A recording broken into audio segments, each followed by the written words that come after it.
Welcome everybody to the Short Sports Show. I am your host Daniel Short. Today is Friday, September 11th, 2015, and obviously a day we will all remember. 14 years now since the horrific attacks on the World Trade Center, along with the Pentagon and then the field in Pennsylvania. So obviously we're going to take a quick minute of silence for that, and just think about everybody that was affected. I mean, everybody was affected, but you know, most importantly, the people that they lost, the families, and everybody. So we'll give a quick moment of silence.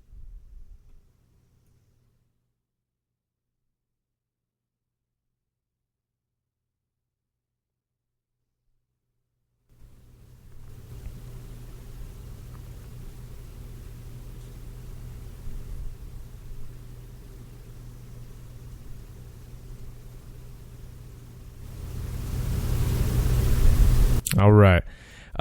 So definitely, tough, but we will move on with the show. We got lots of news to talk about with college football, the NFL kickoff. What about what the game last night? New England Patriots and the Pittsburgh Steelers. Interesting game there with Tom Brady. We'll talk about that and how he did in his return. And with Roger Goodell, he might not know. He might be listening to the show since he wasn't at the game. He might not know what had happened. So we'll definitely get him, informed with everything. Also, just a quick little thing. Right outside my building, they are cutting grass very, very closely. And these walls aren't the thickest. So if you happen to hear a lawnmower go off, that's what's happening. So I have headphones on like I usually do, so I can't really hear it that much. I mean, I can hear it kind of now. But so that way maybe I'm talking just a little bit louder, not yelling, but just a little bit louder. So that way you guys, hopefully you don't hear it at all. And that way this whole statement was for nothing. But just in case you do, I apologize. But I really can't postpone the show. I don't want to delay it, so we're going to just keep rocking with it. Again, follow me on Twitter, @short_sports247. Become a fan on Facebook. Link is down below, as well as everything else, whether you're listening on Spreaker.com, iHeartRadio, iTunes, Stitcher, YouTube, whatever it may be. Be sure to check out those links down below. Subscribe to all those links. And be sure to give it a like and share it, rate it, comment. Let me know what you guys think of the show. And I just want to say, again, thank you for the continued support. This show it's crazy how much it's been growing. I know I say it every time, but it truly, truly is. Just a couple days ago, I went back and looked at the show just to see, who's listening, where y'all are listening from, what's best. And it constantly over a good amount of views, over a couple hundred. So definitely on the rise. I love it. I really didn't want to have to pay for advertising. I think it's working right now without having to pay for any advertising. So definitely a whole lot of fun. But I got awesome news for you guys. The Short Sports Show will finally cover its first actual game, football game. And it's not Pee Wee, I promise. It is the Texas State University Bobcats at home taking on Prairie View A&M. I will be out there wearing the short. Actually, I won't wear my shirt because I kind of got it dirty from work. So there goes that shirt. Hopefully I can make some more. So any t-shirt companies out there that are listening, if y'all want to do some free advertising, I will give it to you as long as you make the Short Sports Show t-shirts. Hey, what do you think? I like it. I want some. Just saying, throwing it out there. Looking for some advertising, okay? Sponsorships, something. So, yeah, we will be out there on the sideline. So, if you see me, it's on ESPN News or ESPN3. No, not ESPN News. It's on ESPN3. So, you can watch it on your tablet, your Xbox, PlayStation, phones, computers, whatever. ESPN3, Texas State. It's I believe it's a night game, 6 p.m. or so. I will be out there taking a few photos for myself and then also bringing my own camera. It's the Short Sports Cam, so be sure to check that out for YouTube whenever I get my computer back. I still do not have my computer back, guys. I know. Asus still has it. It's Friday. It's already been over a week now, so supposed to hear something Maybe I'll hear something. I'm going to give them benefit of the doubt because of the holiday weekend, and maybe they pushed it off a little bit. But if I don't hear anything by Monday night, Monday afternoon-ish, I'm definitely going to give a call back because either I need my money back or I need my computer back. I need something because I need to do more with the show. And so I'll upload back to the game. I'll have a video. We'll be covering the game on the sidelines, doing a little sideline reports type stuff. And you guys can see on the field what it's like and things like that. So be sure to check out my YouTube channel, The Short Sports Show. Link, again, is down below. Subscribe to that, and we will have a video up there hopefully very, very soon. Very, very soon. But let's get on to what you guys been wanting to hear, some college football news, the NFL. I don't think I have anything else to really talk about life. Oh, one last thing, general life stuff, just because I like to open up to the show, let you guys know what's going on in my life. And, I want to know what's happening in y'all's. Tweet me. I have officially applied to, I think, all the schools I was going to apply to. I don't really know if there's any other schools that's really worth applying to. As you guys know, you might not know, I just finished my freshman year online from Southern New Hampshire University. It's a pretty good school, but they have sports management. But I decided, I want that on-campus feel. I want to live on campus. I don't want to go all the way to the Northeast. I mean, I don't mind if it was a job. I'll take it. But for school, probably pass on it. And I wanted to branch out, go somewhere else. And so I looked at several schools, narrowed it down to 3. I know I'm a huge TCU fan, but they don't let you broadcast football games because of their deal with Fox Sports Network. So that took that out because that's a huge thing for me. I don't want to just do play-by-play or color commentary for volleyball and basketball and baseball. I mean, those are cool sports. I don't mind watching. I don't mind talking about it, but football is my thing. I can't talk. Football is my thing. I want to talk football. I want to play-by-play, color commentate. I don't care. I want to be a broadcaster in football. And so, TCU has sports broadcasting degree.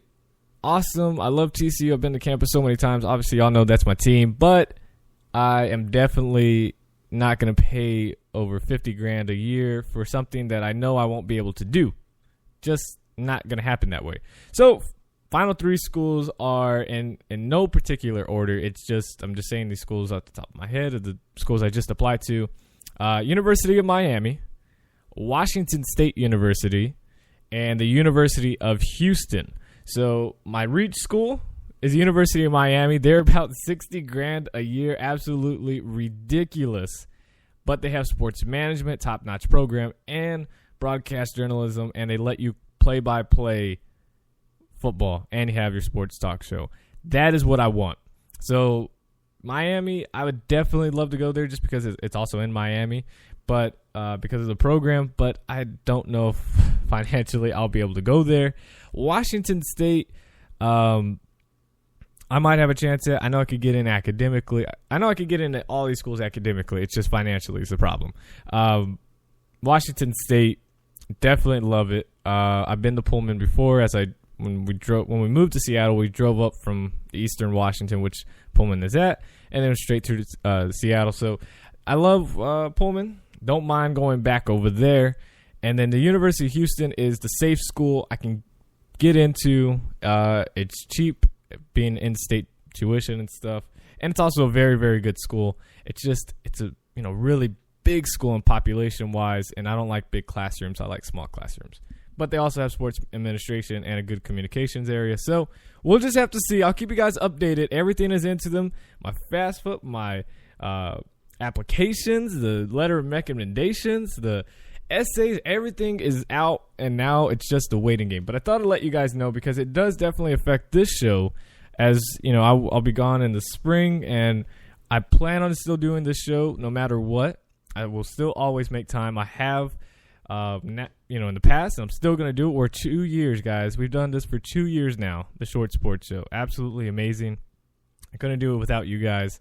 But, I want to continue that. So, it'd be awesome if I could do it in their actual studio at one of those schools, that would be amazing. I have more equipment, more things to work with, more creative things I'm able to do. If not, it's fine. The show's been running well with the system, with the setup I got, and we'll continue to work with that. But I let you guys know, and I'll continue to let you guys know what happens throughout the next few months when I find out where I'm going and stuff. So let's get on with the show, guys. I'm sorry, just wanted to get that out there. Here we go. Redshirt freshman quarterback Will Grier will make his first career start for the Florida Gators against East Carolina on Saturday, the school announced Thursday. Grier shared snaps with sophomore Trayon Harris in the Gators' 61-13 opening victory over New Mexico State last week. He finished the game completing 16 of 18 passes for 166 yards and 2 touchdowns. Florida head coach Jim McElwain said this on Grier, saying, quote, "I thought what Will did was come in with that 2-minute drive right there before half, which actually was really big. And what I mean by that is we gave up a score and we answered. And what that shows me is a little bit of resolve." So again, Florida hosts ECU Saturday, 7 p.m. Eastern time on ESPN2. You can watch that on the Watch ESPN app already. A little shout out for ESPN in case they want to hire me. No, I'm just joking. So, you know, they both did a solid job. Obviously, Will Grier is that pocket passer, the guy Jim McElwain really wants to mold into the future quarterback for the Florida Gators. Trayon Harris, that scrambler, he's about 5'10-ish, 5'11 at the stretch right there in itself. Me personally, I like Trayon Harris. He brings a lot to the table. He did very well last year given the circumstances he was in. And doing this, I think, is going to hurt really both quarterbacks. I think you should roll with just one and go with Trayon Harris as he's, the guy, the starter. Go through, and if then he starts screwing up really badly where it's costing you a game or so, then you move in to Will Grier. Because you got to look at it as, you're not going to go to the playoffs. You're not making a big bowl game this year because, Florida is not really, doesn't have the talent to compete with a lot of those schools to win those games. They have the talent to compete, but not to win them. So you think of it, all right, what's best for the future of this program and the future of these quarterbacks? Let's roll with Trayon Harris. Give them all the faith and believe in this kid. And, if it doesn't work out, then you put Will Grier. He studies right behind him, and he's ready to step in because he can be that guy. That's how I would roll with it. Doing a dual quarterback thing, I think is not – you're taking one step forward but 2 steps back. That's my opinion on what Jim McElwain is doing. But hopefully something gets resolved. I like both of these quarterbacks now. I'm a huge fan of Trayon Harris. Hopefully he could get something going and win this job. But if not, Will Grier, solid quarterback. Florida fans, still be happy that you still got 2 pretty solid quarterbacks. The backyard brawl is coming back, ladies and gentlemen, as Pittsburgh and West Virginia announced Thursday a 4-game series from 2022 to 2025. The Mountaineers are set to visit Pittsburgh's Heinz Field on September 17th, 2022 and September 14th, 2024, while the Panthers are scheduled at Morgantown on September 16th, 2023 and September 13th, 2025. Why they push it so far back when it's like that is, 6, 7, no, it's like 8, 9 years from now. Why not just say 2018, 2019, 2020? That 2022, anything can happen by then, we might all be aliens by 2025. So, okay, that's probably not going to happen. But I'm just saying, why schedule that so far? Why not push it a little bit closer? Unless it was like, from like 2018, I can't speak, to 2025. Then I understand when you have that long of a period. But when you're pushing off that far, it's kind of weird. But Pittsburgh Athletic Director Scott Barnes said this in a release saying, quote, "Pittsburgh and West Virginia have a long and storied rivalry that dates back to the 19th century. I've learned that there is a lot of passion surrounding this game, and we're pleased to be able to rekindle that history." Now, these schools have played 104 times from 1895 to 2011, with Pittsburgh holding a 61-40-3 advantage. But West Virginia's move from the Big East to the Big 12 back in 2012 kind of screwed everything up because that made Pittsburgh move to the ACC in 2013 as the Big East just blew up and put a hold on the series. So what this is all saying, really, and it's just throwing out there for college football fans, is that Texas and Texas A&M, wake up. Play the series that you're meant to be played, that everybody's been meaning to see, and should be played. Those players should be playing in that game. Pittsburgh, West Virginia is back. Pittsburgh and Penn State is going to be back in a couple years. It's time to bring back the big rivalry of Texas and Texas A&M. You're going to make so much more money if you just play that game. TV rights, everything you're going to sell, the apparel, the hype towards it. You could skyrocket those tickets no matter, whether it's at Texas or at A&M or if you put it at a neutral site, whatever it might be. It's time to play this freaking game. You can't be scared. And I think if Texas were to do that, then you might see your recruiting go up even a little bit more because you suck right now. So help out. Help yourself out and play this series. Not to take anything away from West Virginia and Pittsburgh. Definitely a great game. I remember watching those games. It always happened late in the season because I would always be. It seemed like it was around like Thanksgiving or so because it was always snowy. But obviously Pittsburgh and West Virginia, it probably snows like 6 months out the year. I just remember always being at my grandma's house in Dallas watching this game, and it was so fun to watch because it'd be so intense. And the games would go like double overtime, triple overtime. Do you remember those games? Those were so fun to watch, and I really missed that series. If I could ever find HD or higher quality of those games back in those days, I would definitely love to watch it. I just can't. Every time I look it up on YouTube, it's so bad quality. It's not even worth watching. Last news before we get what to watch for and predictions for college football week 2. Iowa will honor former star safety Tyler Sash by switching out one of its, quote, Tiger Hawk decals for Sash number 9 number for Saturday's game at Iowa State. Sash was 27 and was found dead Tuesday in his home in Iowa about 3.5 years after he won a Super Bowl during his rookie year with the New York Giants. Foul play isn't suspected, the Iowa State Medical Examiner's Office said. An autopsy conducted Wednesday revealed no acute trauma or evidence that he was killed by an external force. Sash was starred for the Hawkeyes back from 2007 to 2010, and as a junior in 2009, Sash intercepted 3 Iowa State passes in a 35-3 win in Ames. So good thing for Iowa to recognize him very quickly as well. But here we go, week 2. Now I know I always do this every year, guys. I'm sorry. I didn't write down what my record was from last week for the picks for college football. Me forgot. I'll go back and do it, I promise. But I do have it written here for week 2. As my dad and I, we do our picks as well as for funds. And so we will do this for college football and the NFL. So here we go. This is really no order. It's just kind of how my dad wrote it down. This might even be the top 25 from last week because we did it on, did we do it Sunday night or Monday? I don't remember. I don't remember when we did it. I know it was either Sunday or Monday when we write them down there. But anyways, here we go. So no order. Just going to go through these games. Majority of them are still top 25, so it doesn't matter. South Florida at Florida State. Going with Florida State here. Miami of Ohio taking on Wisconsin. Going on with Wisconsin, which Corey Clement is a game-time decision, by the way. Any Wisconsin fans out there. Did suffer a groin injury last week against Alabama. So he is a game-time decision. And also your safety, can't think of his name.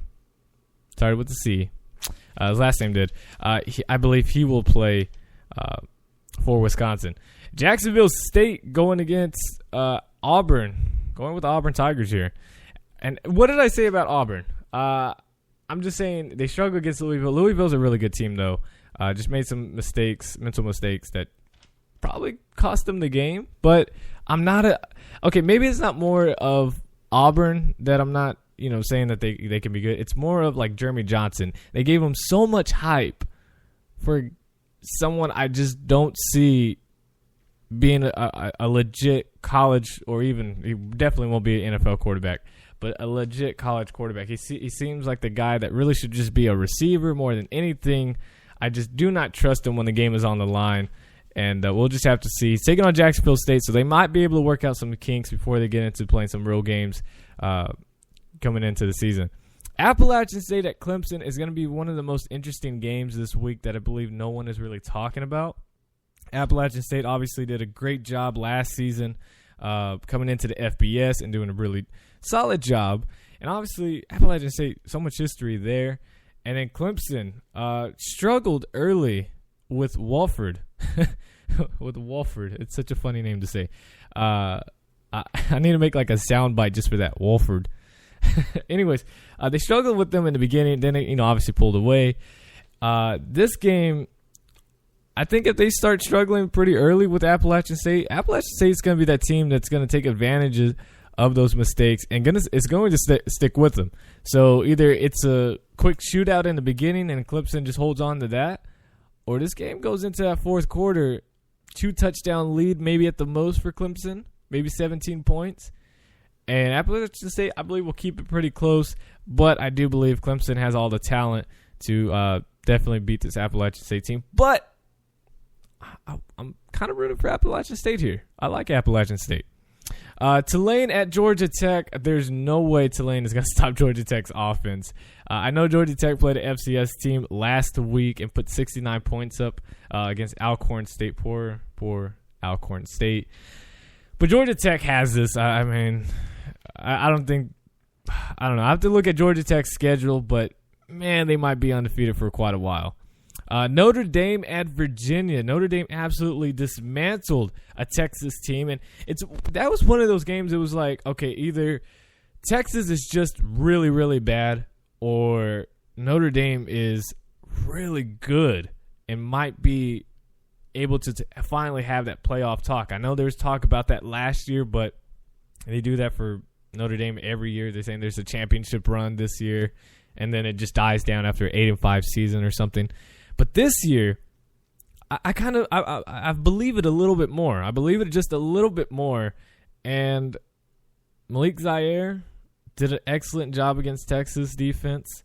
Just controlled that game, did whatever he wanted to do, and just did it in great fashion. So it's going to be interesting to see how he does against a Virginia defense that got torched by a true freshman against UCLA. Absolutely dominated. So it's going to be interesting to see if Virginia's defense is any good. I believe they're a little bit better than Texas just because of experience. And this being on the road for Notre Dame at Virginia, I don't think it's going to be a 38-3 win that Notre Dame already had against Texas.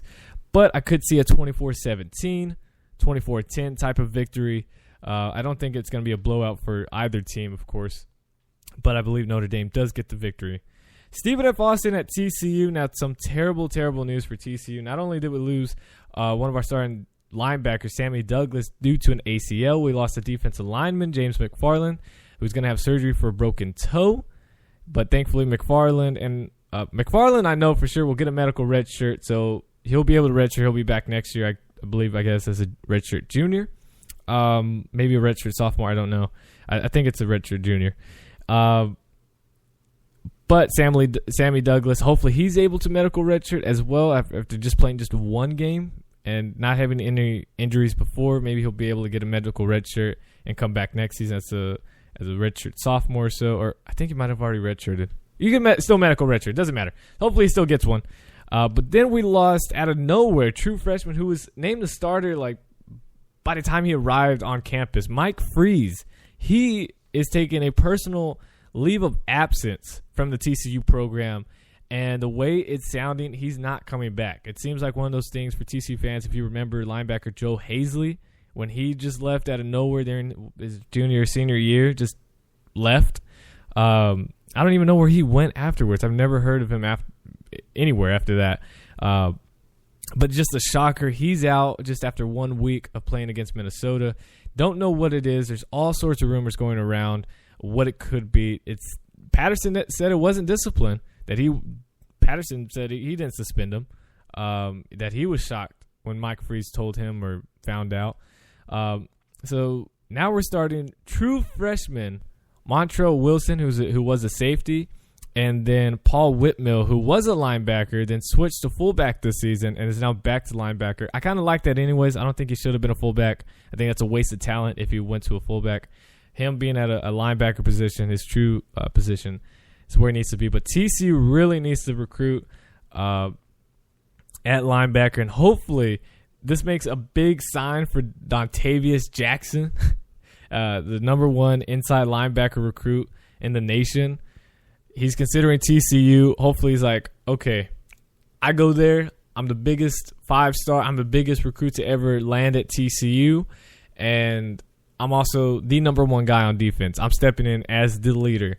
Well, not the leader, but as the guy. So hopefully this helps us out. But, man, it's going to be a tough season. Davion Pearson, he's going to be out this week. But, again, it is just Stephen F. Austin. If TCU does not score 60 points this week, it's time to worry. It really is. And if we don't hold Stephen F. Austin to lower than 21 points, it's definitely time to worry for TCU football. That our defense is definitely a huge question mark and not going to be there. And offense is going to be, I don't know. So this better be a 63-17 or lower victory. We better score at least 60 points in this game. Sorry, Stephen F. Austin. We got to take our anger out on somebody. It's got to be you. Because SMU is pretty damn good. Their defense sucks, but their offense, whoo, man, did you see that game against Baylor? I was really hoping SMU would win. I've never cheered for SMU more in my life than I did against that for them against Baylor. But SMU, that Pony Express offense is up there. Pony up for them. Until they play TCU, of course, and, screw SMU. Hawaii at Ohio State. And sorry, Hawaii, aloha back to Hawaii for you because it's going to be a very, very bad game for you guys. Ohio State will definitely get the victory. Fresno State at Ole Miss. I don't like the hype that Ole Miss now has. They, after putting 76 points up against the FCS team, need I remind you, everybody's getting all this hype on them. Just all excited for them. Chill. Wait. Okay? Just wait until they play real competition. But this should be not a test, but to see where they're at FBS level. But I think Ole Miss gets the victory. Georgia at Vandy. Got to go Georgia here. Middle Tennessee against Alabama. Going with Bama. Toledo at Arkansas. Oklahoma and Tennessee. How about that game? I'm going for Tennessee here. Definitely Oklahoma. This is their true test and really going to see what this Oklahoma squad is. Now, Tennessee did disappoint last week against Bowling Green, giving up, 20-something points. Or I don't know. It was just a really sorry game. They should have blown them out 56-10 or something. Instead, it was a very ugly, not really close, but kind of close game. But Tennessee, Joshua Dobbs, you got to get something going here. And Oklahoma, you're going to see what Baker Mayfield's about against a pretty good defense. Or supposed to be a pretty good defense. So we'll just have to see. But I'm going with Tennessee here. Arizona at Nevada, going with Arizona. Missouri at Arkansas State, going with Mizzou here. Lamar at Baylor. God, I wish Lamar would win this game, but sadly, they won't. So I'm not even going to say the winner of that game, but you guys know. Oregon at Michigan State. I am going for Oregon, and I'm going to pick Oregon. But Michigan State, Oregon's DB's the whole defense sucks. Oregon's defense is garbage. But their offense is still pretty good. Vernon Adams hopefully will be able to stay in for the whole game this week and play against a pretty solid Michigan State defense. Connor Cook is going to have a field day, though, for sure. Oregon is definitely wishing that this game was in Eugene and not at East Lansing because Michigan State, the crowd, they're going to be hyped. And Connor Cook, if he doesn't throw for more than 5 touchdowns, I think that's a disappointing day. I really do. I think he's going to absolutely kill Oregon's defense, but I got to hope that Oregon can keep up with it. Idaho at USC, going with the Trojans here. LSU at Mississippi State. I'm going Mississippi State with Dak Prescott getting the W here, basically because LSU, I don't think will have an offense other than Leonard Fournette. And Mississippi State, come on, Dak Prescott. I'm going for you. I'm rooting for you here. Boise State at BYU, both teams at one end of the Big 12 so very badly, and I wouldn't mind seeing them in there. I'm going with Boise State here. BYU, their backup quarterback is obviously going to be starter now. I don't know. Boise State's got this, especially after defeating Washington. Yeah, Boise State. UCLA at UNLV. Poor UNLV. They're trying to get some, tickets sold, so they have UCLA going out there. But that quarterback, that true freshman quarterback that I can't remember his name right now, and I will right after this show. Definitely another field day for him. UCF at Stanford. Stanford had no offense whatsoever, and shout out to that Northwestern field. Your grass looks fluffy. I know that's a very weird compliment, very, very weird, but I definitely like that grass out there. So just thought I'd let you guys know. But going with Stanford here, bounce back at home. And then Cal Poly on the road at Arizona State. Arizona State definitely upset that their offense did absolutely nothing against Texas A&M. So going with Arizona State there. I probably missed a couple teams that were now in the top 25 because now I'm looking at it. A&M is back in the top 25. I believe they're playing this week, so I missed that. If they're not, then oh well. But yeah, so we'll update it, soon. But those are my picks. I have them written down, so definitely we'll check, cross. So we'll just start this week. Last week was cupcake games anyways. I don't think we've had any disagreement. So we'll start this week, guys. But let's move on to the NFL news. The NFL will suspend Buffalo Bills linebacker, the guy that punched Geno Smith. I'm not even trying to. I'm having a good show so far. I'm not going to even try to screw it up right now, trying to pronounce this guy's name. The Buffalo Bills linebacker who was with the Jets, who punched Geno Smith, broke his jaw, and then got cut and now signed by Rex Ryan and the Buffalo Bills. That guy right there is suspended for the first 4 games of the season for punching. Oh, okay, I just said that. Geno Smith is expected to miss at least 4 games of the season. It's the same amount as the other dude. But Smith has no plans to file charges against him, which is, I guess, just because he probably still owes him money.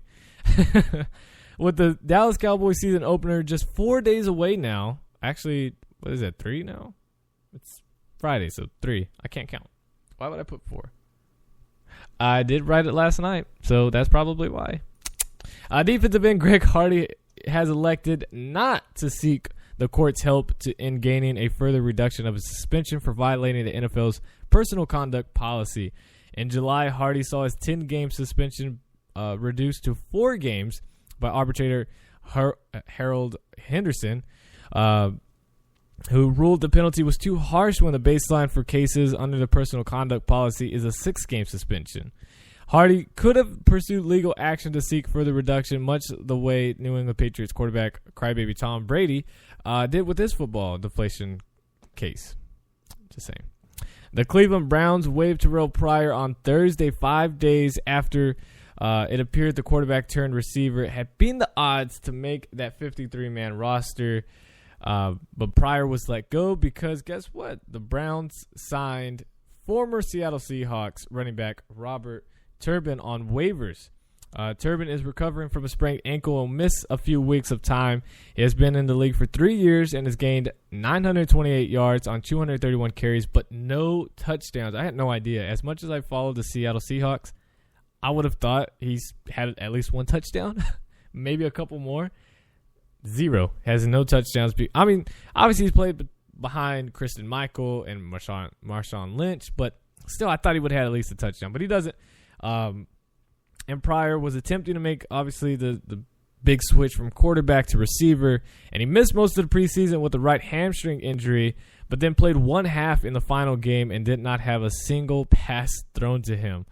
And then when the Northeast Ohio Media Group asked Terrell Pryor about, if he would get cut, how would he feel or whatever. He said this will be a mistake by them. They ended up cutting him. So sucks for Terrell Pryor. I don't know if he'll be signed. The injury is what really screwed him up and not playing any games. So we don't really know how he really is. I mean, practice is different, obviously, than game speed and game time. So we'll just have to see. But I think it's better for the Browns to have Robert Turbin than to have, Terrell Pryor. For more than a week now, Eli Manning and the New York Giants have been in an agreement on a 4-year contract extension worth $84 million that would include $65 million in just guaranteed money. But the two sides have remained hung up on specific contract language they hope to agree upon by this weekend, according to the league and team sources. The two-time Super Bowl winning quarterback still will make $17.5 million in the final year of his current contract, which would bring his 5-year total to $101.5 million. I think I said $101.5 million. There you go. Got a little too handsy. Per sources.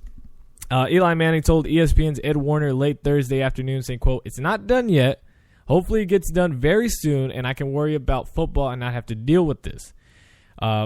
The contract language, though, that has remained the biggest hurdle overall, is based on two concepts that would possibly influence Manning's long-term future, sources said. So maybe a no-trade clause, franchise tag type of deal, that sort of thing. So we'll just have to see, but still going to be a big deal for Eli Manning and the New England. Wow. I need to retire. I'm done. I'll see you guys later. I'm done. The New York Giants. Wow. I'm so sorry, guys. Marshawn Lynch decided to show support. Did you guys see that? He wore number 31 jersey, which, of course, is Cam Chancellor, who was holding out. Chancellor obviously took notice of Lynch's gesture on Thursday, retweeting the photo of Marshawn Lynch wearing that jersey, saying, this is what he said on Instagram, saying, quote, "My man's always stayed 100. Appreciate the support. Real recognize real. Hashtag no Hollywood. Hashtag we know the truth. Hashtag always got my back." So I like what Marshawn Lynch did there for him. Obviously, I think Cam Chancellor is doing the wrong thing here and holding out. You have 3 years remaining. 3 freaking years remaining. That is enough security for you to play this season. And I understand he will miss this upcoming game against the St. Louis Rams on week 1.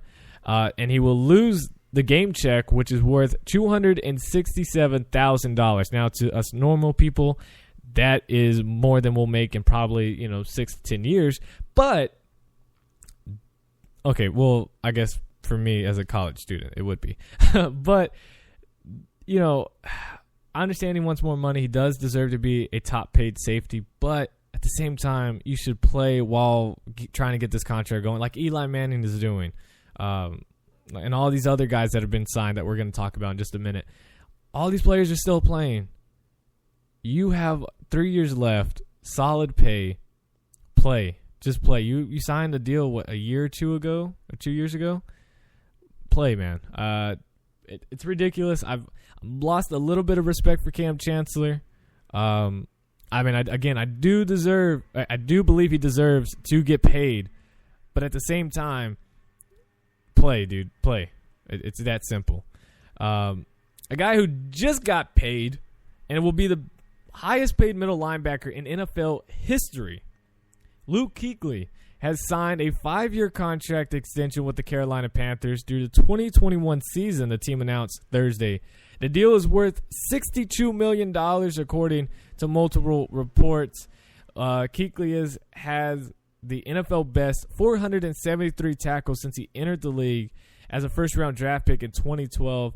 He's one of only 3 players to win the NFL Defensive Player of the Year honors within his first 2 seasons.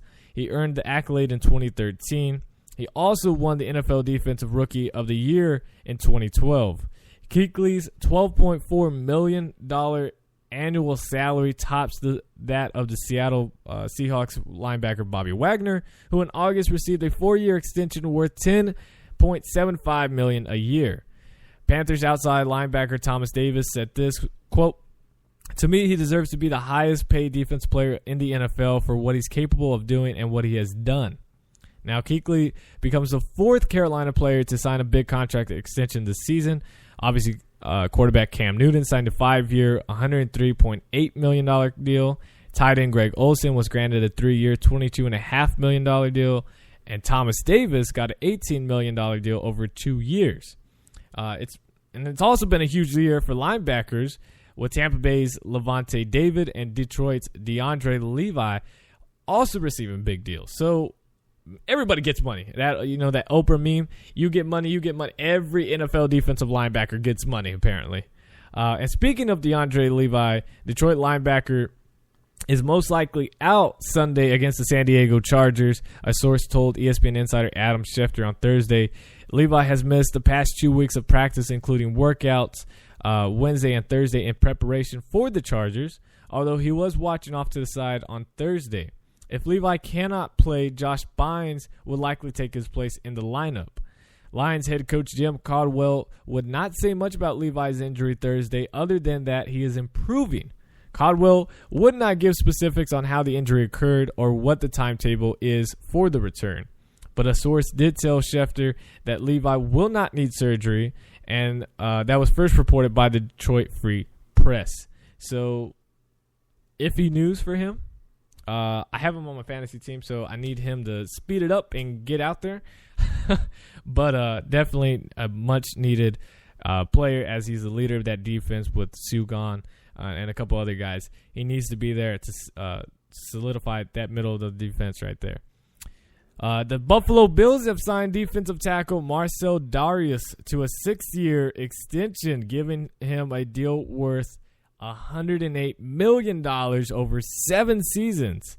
The deal includes $60 million in guaranteed money, which is the highest guarantee for a non-quarterback in NFL history. The Bills announced Darius has signed an extension Thursday, but did not disclose the terms. Obviously, now it's out. Marcel Darius was already set to make $8 million this season. And also, Darius is suspended for the season opener for violating the NFL substance abuse policy stemming from May 2014 arrest at a traffic stop in Alabama. Now, you might wonder, okay, well, what about Ndamukong Suh? I thought he had the most guaranteed money for a non-quarterback. He did until this contract. Marcel Darius is going to make $400 more in guaranteed money than Ndamukong Suh. Ndamukong Suh signed a $59.96 million guaranteed money contract. Marcel Darius got $60 million. So $400 more. Is it really going to matter? Absolutely not. But there you go. The Indianapolis Colts and left tackle Anthony Costanzo have agreed on a contract extension, the team announced Thursday. Colts general manager Ryan Grigson said in a statement saying, quote, "Left tackle like Anthony Costanzo are hard to come by. He's a team-first guy that works hard at his craft and is anyone I have ever been around regardless of position.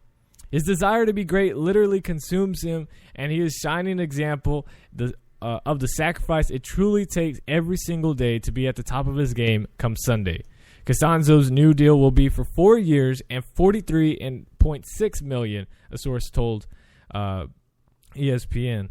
So, huge game. Costanzo has started all 60 games since being drafted in the first round in 2011. And he's the only offensive lineman to start every game last season for the Indianapolis Colts. The Vikings signed Jarius Wright to a 4-year contract extension. According to 2 NFL sources, the deal is worth $14.8 million, including $7 million guaranteed. The contract begins in 2016 after the end of Wright's rookie deal and keeps the 25-year-old with the team through 2019. So that's good. And I believe, I just want to make sure here. Now we got one more signing. The New England Patriots and starting left tackle Nate Soldier agreed Wednesday to a 2-year contract extension worth $20.62 million. Nate Soldier will be under contract to the team through 2017 season. Soldier, who was voted a first-team captain this season, is scheduled to become an unrestricted free agent after the season. That is no longer going to happen. The source said that one of the terms of the contract is the Patriots cannot use a franchise tag or a transition tag on Solder after 2017. Solder's 3-year deal is now worth $27.5 million and is scheduled to earn $7.438 million this year. So very, very good by him. And that was the last signing. Whoa. Come on, computer.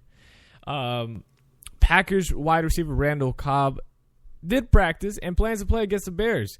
Cobb caught 91 passes for 1,200 yards and 12 touchdowns last season, all second on the team to Jordy Nelson. But, of course, we all know Jordy Nelson is out with the torn ACL. So Cobb is expected to become the go-to guy for quarterback Aaron Rodgers. Miami Dolphins will have the starting left tackle ready for Sunday's regular season opener against the Washington Redskins, who is Brandon Albert. Said before Wednesday's practice that he will play against the Washington Redskins. Miami's offensive line missed the entire preseason after tearing his ACL and MCL in his left knee last year. The Philadelphia Eagles and quarterback Sam Bradford have suspended contract negotiations, attempting to commit him to the team beyond the 2015 season, league sources said on Wednesday. The source said Bradford's incredible preseason success changed the negotiating dynamics as it became too expensive for the Eagles to negotiate an additional year or two after Bradford went 10 for 10 with 3 touchdown passes and Chip Kelly's offense in his final performance of the preseason. So despite the injury history, Bradford is prepared to play this season with no contract beyond this year and establish his market value as an NFL starter. Bradford, again, on this deal, has 1 year left and is scheduled to make $12.95 million this season. So if he gets hurt, boom, NFL is gone. His career is gone because Eagles won't sign him, and no other team will then officially sign him after that. So he's playing with fire here, New Orleans Saints safety Jarius Byrd is expected to return to the lineup around week 2 or 3. Byrd missed all of training camp because of swelling in his knee, according to ESPN NFL insider Ed Wertner. Saints head coach Sean Payton did not give a specific timetable for Byrd's return Wednesday, but said, quote, obviously there is a strong sentiment that he will be back in less than 6 weeks since the team elected not to put him on the reserve PUP list. The 3-time Pro Bowler has been hampered by injuries ever since signing a 6-year, $54 million contract with the Saints back in 2014. Byrd missed the final 12 games of last season after tearing the lateral meniscus in his knee during practice. He was able to return to practice and throughout organized team activities and minicamp, but then he was placed on a physically unable to perform list before the start of training camp and hasn't returned to the practice field since. He is expected to resume practicing soon. Free agent linebacker Brandon Spikes, who spent a portion of the 2015 season with the New England Patriots, has been suspended for the first 4 games of the 2015 season, as well as Mike Williams. He's suspended for the first 6 weeks of the 2015 season. Running back Jonathan Dwyer, Jonathan Dwyer, he will be suspended for the first 3 weeks, but he is not with the team at all.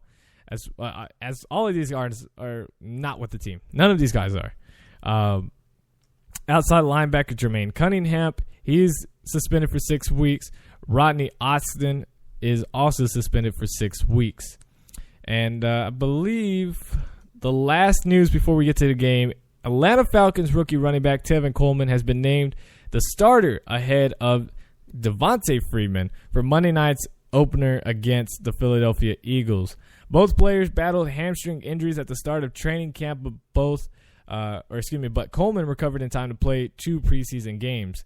And in the preseason finale against Baltimore, Coleman showed his explosiveness burst with 8 rushes for 56 yards. He admitted that he was hesitant in his first game in action against Miami in the 3rd preseason game, saying, quote, I just feel settled down and know the playbook more and where my blockers are going to be. I'm expecting the hole is going to be there, so I'm just trying to sense it and feel it. And once I feel it, I'm going to take that hole full speed.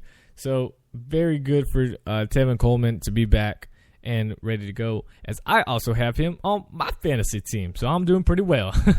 So let's go ahead and do our picks for week 1 of the NFL season. It all happens right here, ladies and gentlemen.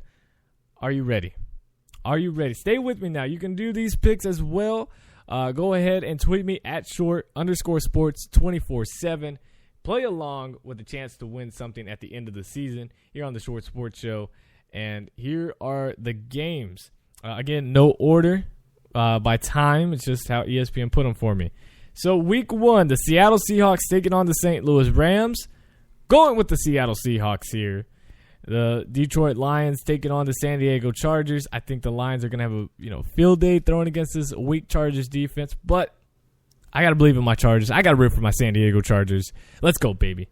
The New York Giants taking on the Dallas Cowboys. I'm going with the Dallas Cowboys here. But the Giants offense is going to be something to watch this season. Green Bay Packers on the road in Chicago. I got the Packers winning this. Kansas City Chiefs against the Texans. I got the Chiefs. Browns at the Jets. I'm going with the Brownies. I'm going with the Cleveland Brownies on this one. I believe in you. And hopefully Johnny Manziel can step in sometime. Maybe Josh McCown gets hurt or something. I don't know. I don't even know if Johnny's ready to throw or not. But I'm rooting for Johnny Manziel and the Cleveland Browns. Interesting game here. Indianapolis Colts on the road against the Buffalo Bills. I'm taking the Buffalo Bills. No one circles the wagon like the Buffalo Bills. I'm going with Buffalo. Tyrod Taylor to have a coming out party just absolutely dominates and shows that it wasn't just the preseason. He was good. It's the regular season as well. LaShawn McCoy is good to go and will play. So let's go with the Buffalo Bills. The Miami Dolphins taking on the Washington Redskins. Going to go with the Dolphins here. Redskins, absolutely garbage. The Carolina Panthers taking on the Jacksonville Jaguars. Panthers. Saints at the Cardinals. Going with the Saints here. Titans at the Buccaneers. Marcus Mariota taking on Jameis Winston. I'm going with Marcus Mariota and the Tennessee Titans. Let's go, baby. Bengals against the Raiders. Going with Andy Dalton and the Bengals. Ravens at the Broncos. Going with the Broncos. I want the Ravens to win so badly, but I think the Broncos got it here. And then Monday night, doubleheader. Eagles at the Falcons. I'm going with the Falcons. I know a lot of people are rooting for the Eagles, thinking they're going to win it all, the NFC East, and make a big run in the playoffs. I don't. I think the Eagles are going to suck this year. I'm going with the Falcons on this victory. And the Minnesota Vikings taking on the San Francisco 49ers. Going with the San Francisco 40. No, I'm just joking. Going with the Minnesota Vikings. Teddy Bridgewater. Oh, it's going to be fun to watch him this season. And Adrian Peterson's back. We just have to see how he does. So that's it for today's show, guys. I hope you guys enjoyed almost an hour-long episode. Be sure to tweet me at @short_sports 24/7. Link is down below. And if you're listening on Spreaker.com, iHeartRadio, iTunes, Stitcher, YouTube, whatever it might be sure to like it, share it, send it out with your friends and family, and leave a comment, subscribe, everything out there. Thank you guys so much for listening. I will see you guys next Friday, maybe Monday. I don't know just yet if I'll be able to do a Monday morning show, because usually when football season starts, we do a Friday and a Monday show. Hopefully, just follow me on Twitter again at @short_sports 24/7. And I will tweet it by Saturday afternoon or Sunday morning to let you guys know if there will be a Monday show or not. We'll just have to see how it goes schedule-wise. But if not, I will see you guys Friday. And always, God first, God bless. I'm out. Peace.